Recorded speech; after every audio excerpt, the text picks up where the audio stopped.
Provérbios, capítulo 8. O chamado da sabedoria. A sabedoria está clamando, o discernimento ergue a sua voz. Nos lugares altos, junto ao caminho, nos cruzamentos ela se coloca. Ao lado das portas, à entrada da cidade, portas adentro, ela clama em alta voz. A vocês, homens, eu clamo, a todos levanto a minha voz. Vocês, inexperientes, adquiram a prudência, e vocês, tolos, tenham bom senso. Ouçam, pois tenho coisas importantes para dizer. Os meus lábios falarão do que é certo. Minha boca fala a verdade, pois a maldade causa repulsa aos meus lábios. Todas as minhas palavras são justas, nenhuma delas é distorcida ou perversa. Para os que têm discernimento, são todas claras, e retas para os que têm conhecimento. Prefiro a minha instrução à prata, e o conhecimento ao ouro puro, pois a sabedoria é mais preciosa do que rubis. Nada do que vocês possam desejar compara-se a ela. Eu, a sabedoria, moro com a prudência e tenho conhecimento que vem do bom senso. Temer o Senhor é odiar o mal. Odeio o orgulho e a arrogância, o mau comportamento e o falar perverso. Meu é o conselho sensato, a mim pertence o entendimento e o poder.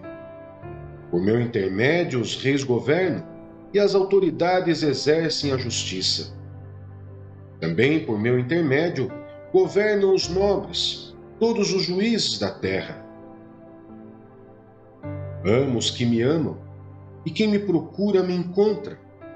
Comigo estão riquezas e honra, prosperidade e justiça duradouras. Meu fruto é melhor do que o ouro puro. O que ofereço é superior à prata escolhida. Ando pelo caminho da retidão, pelas veredas da justiça, concedendo riqueza aos que me amam e enchendo os seus tesouros.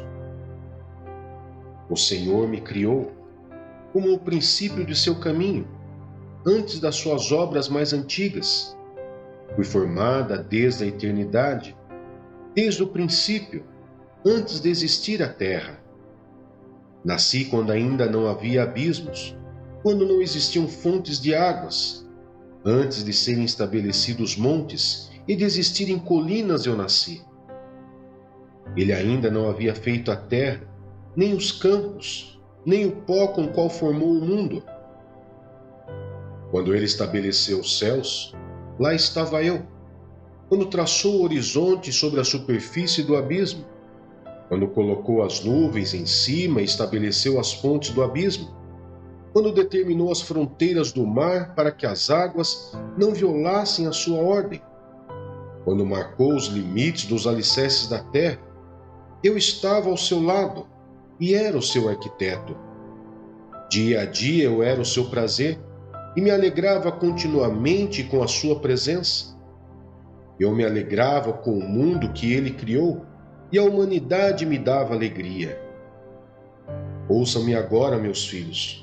Como são felizes os que guardam os meus caminhos. Ouçam a minha instrução e serão sábios.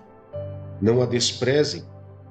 Como é feliz o homem que me ouve, vigiando diariamente a minha porta, esperando junto às portas da minha casa. Pois todo aquele que me encontra a vida e recebe o favor do Senhor. Mas aquele que de mim se afasta, a si mesmo se agride. Todos os que me odeiam amam a morte. Efésios, capítulo 1.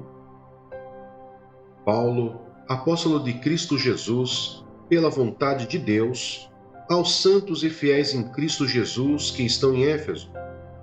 A vocês, graça e paz da parte de Deus, nosso Pai, e do Senhor Jesus Cristo. As bênçãos espirituais em Cristo. Bendito seja o Deus e Pai de nosso Senhor Jesus Cristo. e nos abençoou com todas as bênçãos espirituais nas regiões celestiais em Cristo.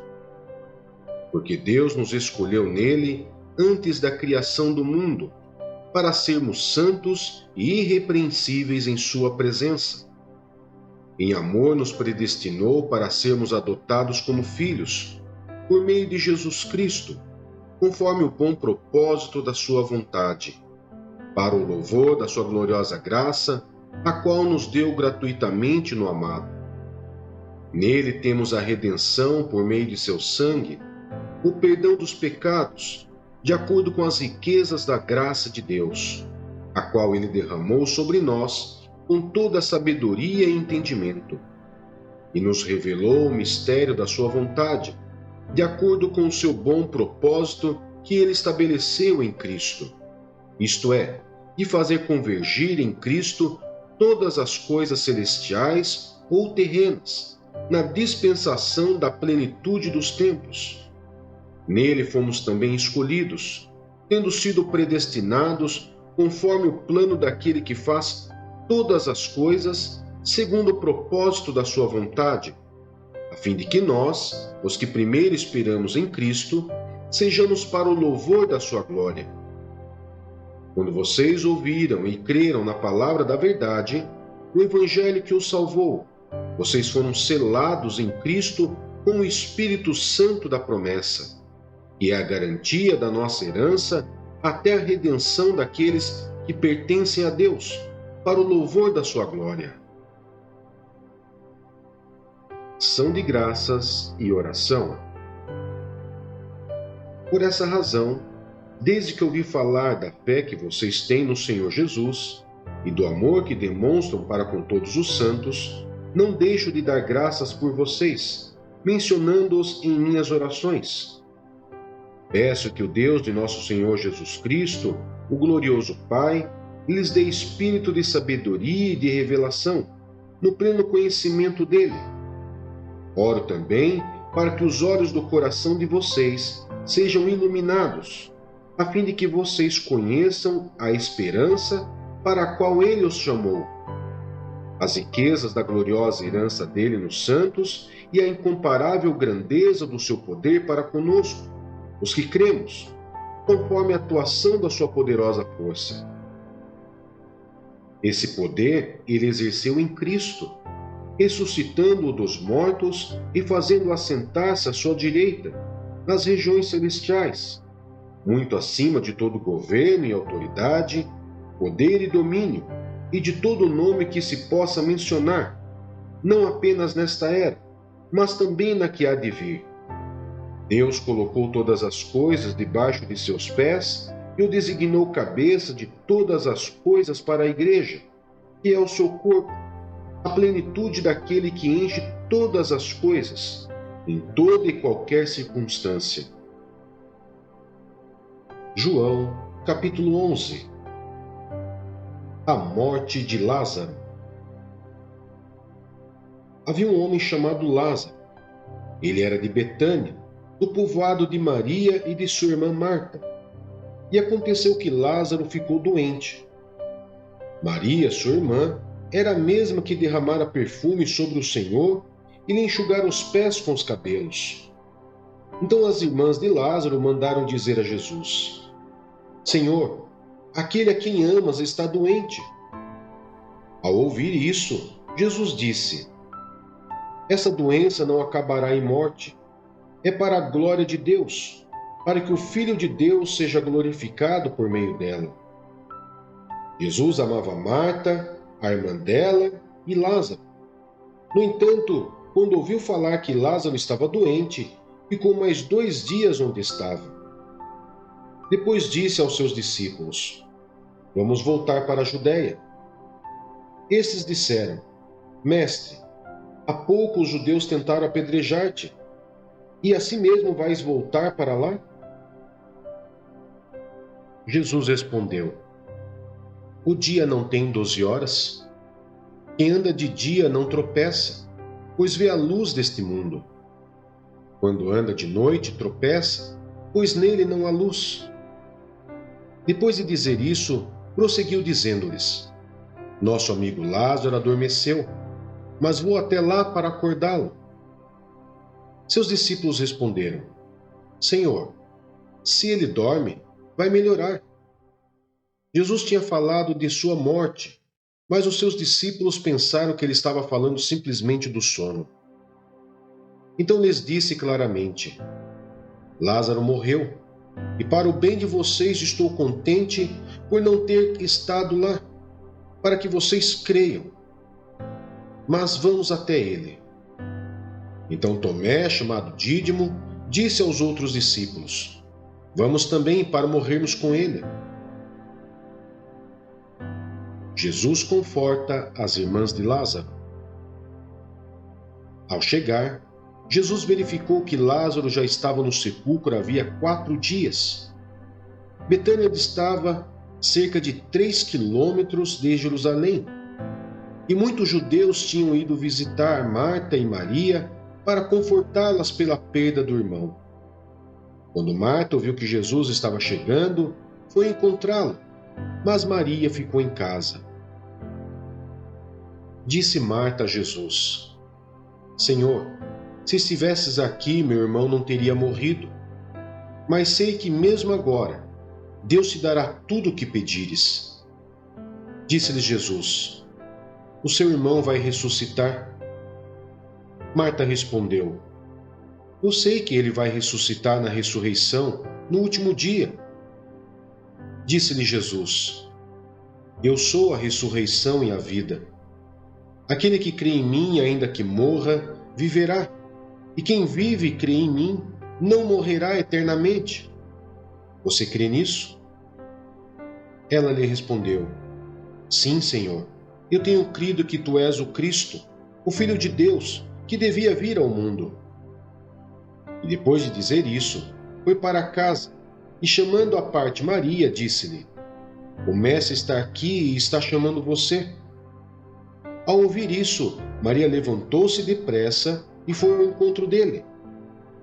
Jesus ainda não tinha entrado no povoado, mas estava no lugar onde Marta o encontrara.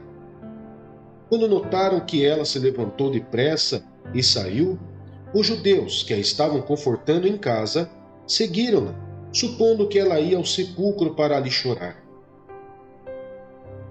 Chegando ao lugar onde Jesus estava e vendo-o, Maria prostrou-se aos seus pés e disse: Senhor, se estivesses aqui, meu irmão não teria morrido. Ao ver chorando Maria e os judeus que o acompanhavam, Jesus agitou-se no espírito e perturbou-se. Onde o colocaram? Perguntou ele. Vem e vê, Senhor, responderam eles. Jesus chorou. Então os judeus disseram: Vejam como ele o amava. Mas alguns deles disseram: Ele que abriu os olhos do cego, não poderia ter impedido que este homem morresse? Jesus ressuscita Lázaro. Jesus, outra vez, profundamente comovido, foi até o sepulcro. Era uma gruta com uma pedra colocada à entrada. Tirem a pedra, disse ele. Disse Marta, irmã do morto: Senhor, ele já cheira mal, pois já faz 4 dias. Disse-lhe Jesus: Não lhe falei que se você cresce, veria a glória de Deus? Então tiraram a pedra. Jesus olhou para cima e disse: Pai, eu te agradeço porque me ouviste. Eu sei que sempre me ouves, mas disse isso por causa do povo que está aqui, para que creia que tu me enviaste. Depois de dizer isso, Jesus bradou em alta voz: Lázaro, venha para fora. O morto saiu com as mãos e os pés envolvidos em faixas de linho e o rosto envolto num pano. Disse-lhe Jesus: Tirem as faixas dele e deixem-no ir. A conspiração para matar Jesus. Muitos dos judeus que tinham vindo visitar Maria, vendo o que Jesus fizera, creram nele. Mas alguns deles foram contar aos fariseus o que Jesus tinha feito. Então os chefes dos sacerdotes e os fariseus convocaram uma reunião do Sinédrio. O que estamos fazendo? Perguntaram eles. Aí está esse homem realizando muitos sinais milagrosos. Se o deixarmos, todos crerão nele, e então os romanos virão e tirarão tanto o nosso lugar como a nossa nação. Então um deles, chamado Caifás, que naquele ano era o sumo sacerdote, tomou a palavra e disse: Nada sabeis. Não percebeis que vos é melhor que morra um homem pelo povo, e que não pereça toda a nação? Ele não disse isso de si mesmo, mas sendo o sumo sacerdote naquele ano, profetizou que Jesus morreria pela nação judaica, e não somente por aquela nação, mas também pelos filhos de Deus que estão espalhados, para reuni-los num povo. E naquele dia em diante, resolveram tirar-lhe a vida. Por essa razão, Jesus não andava mais publicamente entre os judeus. Ao invés disso, retirou-se para uma região próxima do deserto, para um povoado chamado Efraim, onde ficou com seus discípulos. Ao se aproximar a Páscoa judaica, muitos foram daquela região para Jerusalém, a fim de participarem das purificações cerimoniais antes da Páscoa. Continuavam procurando Jesus e no templo perguntavam uns aos outros: O que vocês acham? Será que ele virá à festa?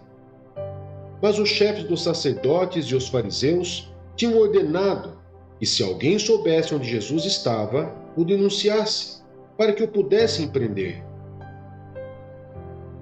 Êxodo, capítulo 32.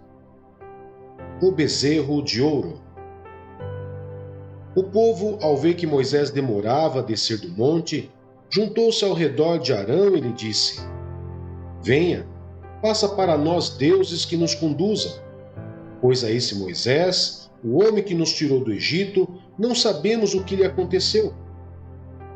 Respondeu-lhes Arão: Tirem os brincos de ouro de suas mulheres, de seus filhos e de suas filhas, e tragam-nos a mim. Todos tiraram seus brincos de ouro e os levaram a Arão. Ele os recebeu e os fundiu, transformando tudo num ídolo, e modelou com uma ferramenta própria, dando-lhe a forma de um bezerro. Então disseram: Eis aí os seus deuses, ó Israel, que tiraram vocês do Egito. Vendo isso, Arão edificou um altar diante do bezerro e anunciou: Amanhã haverá uma festa dedicada ao Senhor. Na manhã seguinte, ofereceram holocaustos e sacrifícios de comunhão. O povo se assentou para comer e beber, e levantou-se para se entregar à farra. Então o Senhor disse a Moisés: Desça, porque o seu povo que você tirou do Egito corrompeu-se. Muito depressa se desviaram daquilo que lhes ordenei, e fizeram um ídolo em forma de bezerro. Curvaram-se diante dele, ofereceram-lhe sacrifícios e disseram: Eis aí, ó Israel, os seus deuses que tiraram vocês do Egito. Disse o Senhor a Moisés: Tenho visto que este povo é um povo obstinado. Deixe-me agora para que a minha ira se acenda contra eles, e eu os destrua. Depois farei de você uma grande nação. Moisés, porém, suplicou ao Senhor, o seu Deus, clamando: Ó Senhor, por que se acenderia a tua ira contra o seu povo, que tiraste do Egito com grande poder e forte mão? Porque diriam os egípcios: Foi com intenção maligna que ele os libertou, para matá-los nos montes e bani-los da face da terra? Arrepende-te do fogo da tua ira, tem piedade, e não tragas este mal sobre o teu povo. Lembra-te dos teus servos Abraão, Isaque e Israel, aos quais juraste por ti mesmo. Farei que os seus descendentes sejam numerosos como as estrelas do céu, e lhes darei toda esta terra que lhes prometi, e será a sua herança para sempre. E sucedeu que o Senhor arrependeu-se do mal que ameaçara trazer sobre o povo. Então Moisés desceu do monte, levando nas mãos as 2 tábuas da aliança. Estavam escritas em ambos os lados, frente e verso. As tábuas tinham sido feitas por Deus. O que nelas estava gravado fora escrita por Deus. Quando Josué ouviu o barulho do povo gritando, disse a Moisés: há barulho de guerra no acampamento. Respondeu Moisés: não é canto de vitória, nem canto de derrota, mas ouço o som de canções. Quando Moisés aproximou-se do acampamento e viu o bezerro e as danças, irou-se e jogou as tábuas no chão, ao pé do monte, quebrando-as. Pegou o bezerro que eles tinham feito e o destruiu no fogo. Depois de moê-lo até virar pó, espalhou-o na água e fez com que os israelitas a bebessem. E perguntou a Arão: que lhe fez esse povo para que você o levasse a tão grande pecado? Respondeu Arão: não te enfureças, meu senhor. Tu bem sabes como esse povo é propenso para o mal. Eles me disseram: faça para nós deuses que nos conduzam, pois não sabemos o que aconteceu com esse Moisés, o homem que nos tirou do Egito. Então eu lhes disse: quem tiver enfeites de ouro, traga-os para mim. O povo trouxe-me o ouro, e eu o joguei no fogo, e surgiu esse bezerro. Moisés viu que o povo estava desenfreado e que Arão o tinha deixado fora de controle, tendo se tornado objeto de riso para os seus inimigos. Então ficou em pé à entrada do acampamento e disse: quem é pelo Senhor, junte-se a mim.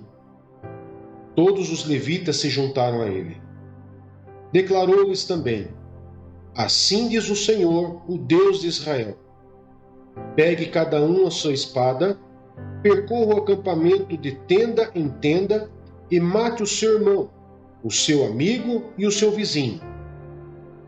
Fizeram os levitas conforme Moisés ordenou, e naquele dia morreram cerca de 3.000 dentre o povo. Disse então Moisés: hoje vocês se consagraram ao Senhor, pois nenhum de vocês poupou o seu filho e o seu irmão, de modo que o Senhor os abençoou neste dia. No dia seguinte, Moisés disse ao povo: vocês cometeram um grande pecado, mas agora subirei ao Senhor, e talvez possa oferecer propiciação pelo pecado de vocês. Assim, Moisés voltou ao Senhor e disse: ah, que grande pecado cometeu este povo! Fizeram para si deuses de ouro. Mas agora eu te rogo, perdoa-lhes o pecado. Senão, risca-me do teu livro o que escreveste. Respondeu o Senhor a Moisés: riscarei do meu livro todo aquele que pecar contra mim. Agora vá, guie o povo ao lugar que lhe falei, e meu anjo irá à sua frente. Todavia, quando chegar a hora de puni-los, eu os punirei pelos pecados deles. E o Senhor feriu o povo com uma praga, porque quiseram que Arão fizesse o bezerro.